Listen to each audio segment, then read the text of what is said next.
ബീഹാറിലെ തോൽവി ചർച്ച ചെയ്യാൻ കോൺഗ്രസ് യോഗം ചേരുന്നു. അധ്യക്ഷൻ മല്ലികാർജ്ജുൻ ഖാർഗെയുടെ ഡൽഹിയിലെ വസതിയിലാണ് യോഗം ചേരുന്നത്.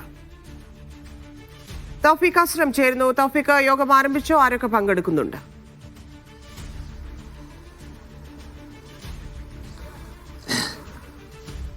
അതന്നെ യോഗം അല്പസമയം മുമ്പ് മല്ലികാർജ്ജുൻ ഖാർഗെയുടെ വസതിയിൽ ആരംഭിച്ചിട്ടുണ്ട്. KC വേണുഗോപാൽ, അതോടൊപ്പം തന്നെ അജയ് മാക്കൻ ഉൾപ്പെടെയുള്ള കോൺഗ്രസിന്റെ മുതിർന്ന നേതാക്കളാണ് ഈ യോഗത്തിൽ പങ്കെടുക്കുന്നത്. രാഹുൽ ഗാന്ധി, സോണിയാഗാന്ധി ഉൾപ്പെടെയുള്ള നേതാക്കൾ ഓൺലൈൻ വഴി ഈ യോഗത്തിൽ പങ്കെടുക്കുന്നുണ്ടെന്നാണ് നിലവിൽ ലഭിക്കുന്ന വിവരം. കോൺഗ്രസ് പ്രതീക്ഷിച്ചതിനേക്കാൾ വലിയ പരാജയമാണ് ഇന്നലെ ബീഹാറിന്റെ ഫലം പുറത്തു വന്നപ്പോൾ പാർട്ടിക്ക് ഏറ്റുവാങ്ങേണ്ടി വന്നത്. അതുകൊണ്ട് എവിടെയാണ് പാർട്ടിക്ക് പിഴച്ചത് എന്നുള്ള കാര്യം പരിശോധിക്കുകയാണ് പ്രധാനമായും ചെയ്യുന്നത്. തെരഞ്ഞെടുപ്പ് പ്രചാരണങ്ങളിൽ ഏതെങ്കിലും തരത്തിലുള്ള വീഴ്ചകൾ സംഭവിച്ചിട്ടുണ്ടോ എന്ന കാര്യത്തിൽ ഒരു കൃത്യമായിട്ടുള്ള പരിശോധന ഉണ്ടാകും. അതോടൊപ്പം തന്നെ ഈ സഖ്യത്തിൽ പലതരത്തിലുള്ള പ്രശ്നങ്ങൾ തെരഞ്ഞെടുപ്പിന്റെ ആദ്യഘട്ടത്തിൽ ഉണ്ടായിരുന്നു. പ്രത്യേകിച്ച് സീറ്റ് വിഭജനം ഉൾപ്പെടെയുള്ള കാര്യത്തിൽ പലതരത്തിലുള്ള തർക്കങ്ങൾ ഉണ്ടായിരുന്നു. ആ തർക്കങ്ങൾ ഉൾപ്പെടെ തെരഞ്ഞെടുപ്പിന് ഏതെങ്കിലും രീതിയിൽ തിരിച്ചടി ഉണ്ടായോ എന്നുള്ള കാര്യങ്ങൾ ഉൾപ്പെടെയാണ് പരിശോധിക്കുന്നത്.